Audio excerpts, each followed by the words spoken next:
To be free from suffering and to transcend the cycle of rebirth, we must understand that the five aggregates are anatta, not self, and that all phenomena are anatta. We need to see that this body and mind are entirely empty.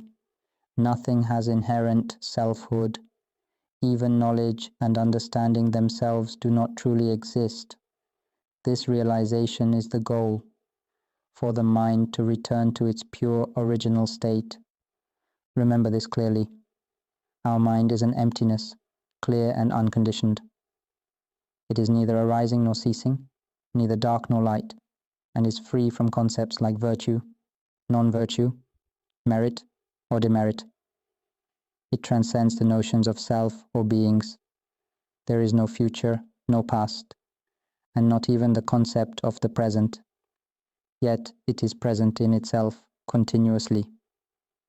It has no language, no sense of a knower, and no known. This is our mind in its purest essence, an immortal element, the fundamental origin of all things. While everything else is a fabricated or conditioned element, our mind is the original, pure essence, free from any conditioning or fabrication. It is entirely untainted and has no inherent attributes or selfhood. The belief that we have accumulated merit, that we have been born into this world, that we are male or female, or that we possess a family, possessions, or wealth, all these concepts are absent. They dissolve away. The mind, in its true nature, remains unconditioned and pure, untouched by any constructs or identifications. The suffering we have experienced in reality no longer exists. The happiness we thought we had also vanishes. There is no knower or known, no sense of self or understanding. This represents the ultimate freedom from suffering and the end of all fabrications. It is the state beyond all conditioning. Remember this. Our mind is composed of ignorance. It does not know what the stimuli affecting it are. When something touches the mind, it translates this into a sensation, which leads to the mind's fabrications, known as citta sankhara. The mind, influenced by these fabrications, assigns value to the stimuli, and thus concepts and narratives arise. This gives rise to the sense of self and ownership, even though we never truly had a self. We are, in essence, pure emptiness. When we rely on these mental fabrications, the sense of self and identity emerges. The citta sankhara, which is an abstract phenomenon, fabricates and assigns value to the physical form, creating the notion that this body is ours. Thus, we perceive both body and mind as distinct entities, and we further identify with our possessions. This is delusion, ignorance, avidya, where we mistakenly believe ourselves to be human. In reality, we have never truly been human or born into this world. This is the world of conceptualization, of mental fabrications, where suffering is inherent.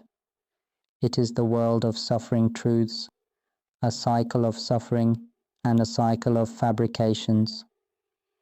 This world is one of suffering, a world where all phenomena are the result of mental fabrications and delusions. The Buddha pointed out to us that the five aggregates are anatta, not self.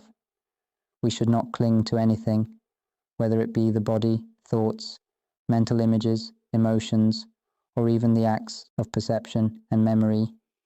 All these are anatta, not us or ours.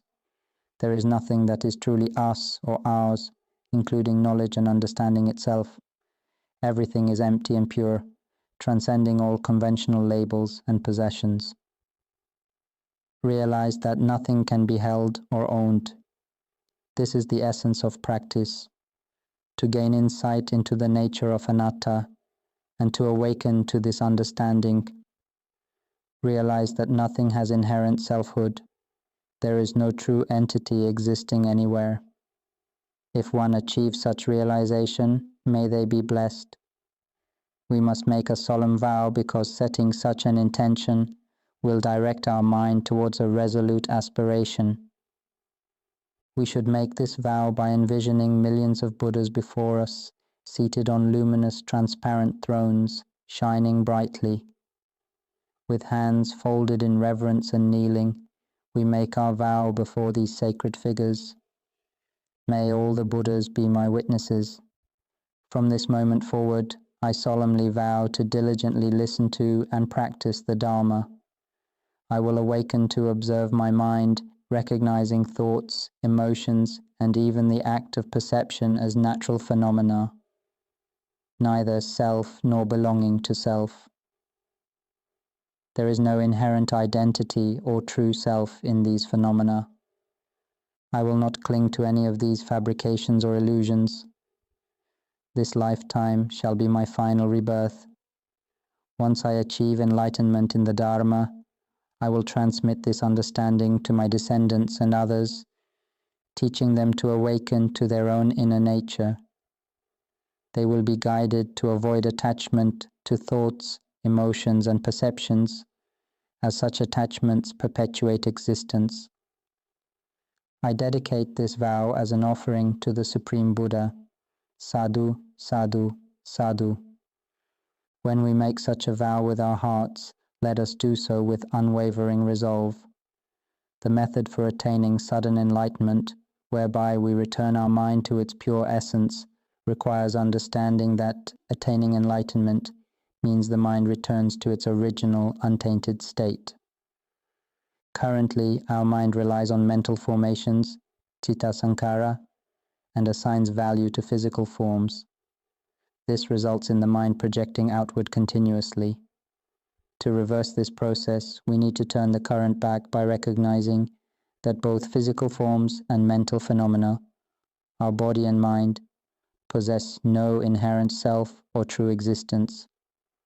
I will guide us to see the non-self nature of the five aggregates. Let us follow closely and attentively. The teaching today is aimed at leading those who truly aspire to attain the path and fruition of nirvana. For those who seek this, follow along with unwavering focus. Right now, direct your awareness to the sound of my voice. Become fully aware of the sound as it resonates in this moment. Let your awareness rest solely with this sound, staying with it completely. Focus your attention on the sound of my voice and let it be your only point of awareness. As you focus your awareness on the sound of my voice, you will begin to stabilize your mind with this sound. Gradually, you will notice that the sound resonates deeply within the center of your consciousness, right in the middle of your chest. If you observe carefully, you'll perceive that my voice is echoing in the core of your mind, and your mind is steadily anchored to this sound, clearly recognizing it from within. When you're aware of this sound within, direct your attention straight towards it. You will discover that this sound has no form. It is merely a sensation, an intangible experience that cannot be fully expressed in words. Whoever perceives this realizes that the sound is formless, a mere phenomenon that defies description. At this moment, our minds are firmly grounded in the sound, without any thoughts or mental fabrications.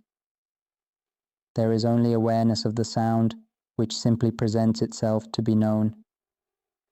If we focus directly on this sound, we'll observe that it is just a phenomenon, an indefinable experience. Whoever sees this clearly understands that this phenomenon is merely something, without even a label to call it a sound. It is just something that exists. While remaining aware, notice this sensation of awareness. It seems to be aware from somewhere unknown, like an empty space that is aware. Direct your attention straight at it, and you'll see that this awareness knows by itself. Who can see that it is self-aware and that the sound itself arises on its own? Who among us can clearly see that all of this operates on its own? Where are we in this process? When the sound arises, it is recognized. As the sound fades away, it disappears completely, leaving nothing behind. When a new sound arises, it is again recognized, moment by moment, word by word. Can you see that it knows on its own, and then returns to emptiness on its own? So where are we in this? There's no need to engage with thoughts. Simply direct your awareness straight to it. Just feel, without using your brain or thoughts. Directly observe how this sound is just something appearing, empty, arising, and then how awareness recognizes it and returns to emptiness, both the sound and the awareness itself. When the sound and the awareness of it arise together, they also dissolve together. They operate on their own, knowing and being known on their own, and then return to emptiness. Where are we in all of this? Do you see how this natural process doesn't involve anything that is truly us or ours? This is why the Buddha taught that both the knower and the known, as well as all forms and mental phenomena, are not us and not ours. Who among us can clearly see that nothing truly belongs to us? This is the first point of insight. Now let's return to the practice. Focus your awareness on the sound of the teacher's voice, just as before. Keep your attention on it, and then mentally erase the sound that you hear. Let go of the sound that has arisen. Can you see the emptiness before you? Now erase that emptiness as well. What remains? As you observe, erase the very awareness itself. What is left? As you grasp this understanding, erase it too. What remains? You will see that nothing remains that can be considered us in any way. There is no knower, no known, not even any knowledge or understanding. Imagine the first moment your body came into being as a pure, clear crystal orb.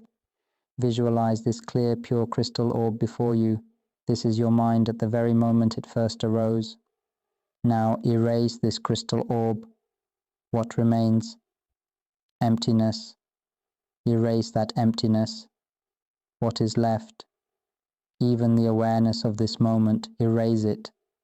What remains? Now erase the understanding you have in this moment.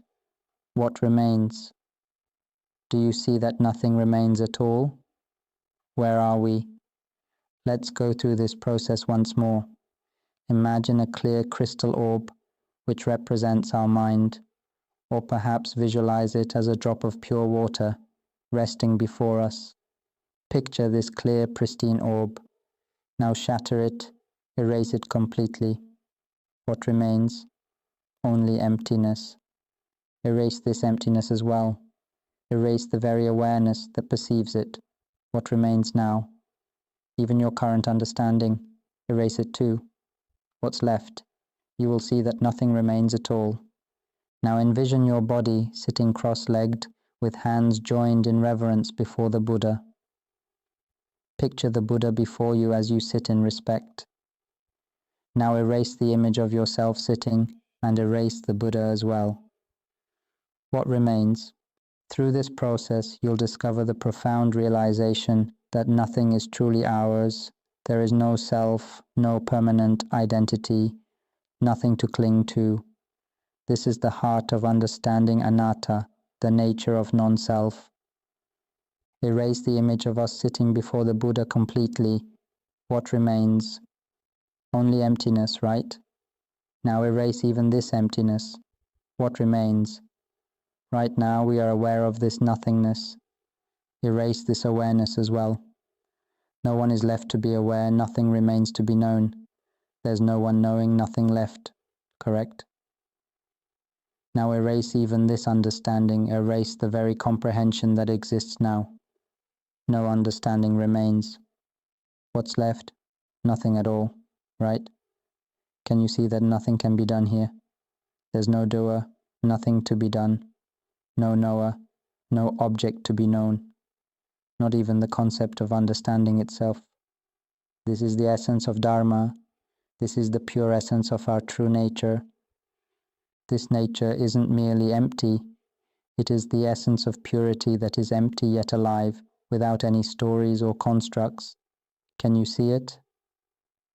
When we delve deeply into our minds like this, we perceive this purity, this essence of Dharma that has no knower, no known, no arising, no ceasing, no darkness, no light, no good, no evil, no merit, no demerit.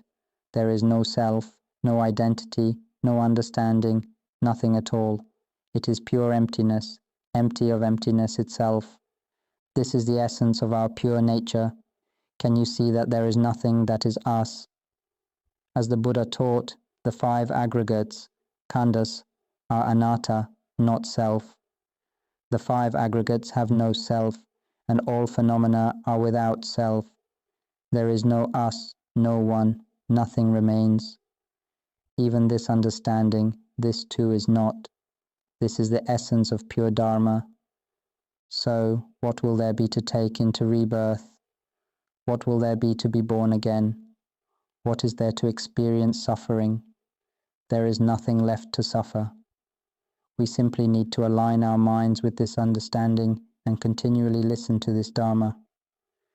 This tape is designed to guide us towards the realization of this truth. We've reached the end of today's Dharma talk. Thank you all for listening. May you all be happy, peaceful, and free from suffering. If you enjoyed this clip, don't forget to like, share, subscribe to the channel, and hit the bell icon for notifications so you don't miss new content in the future. Thank you.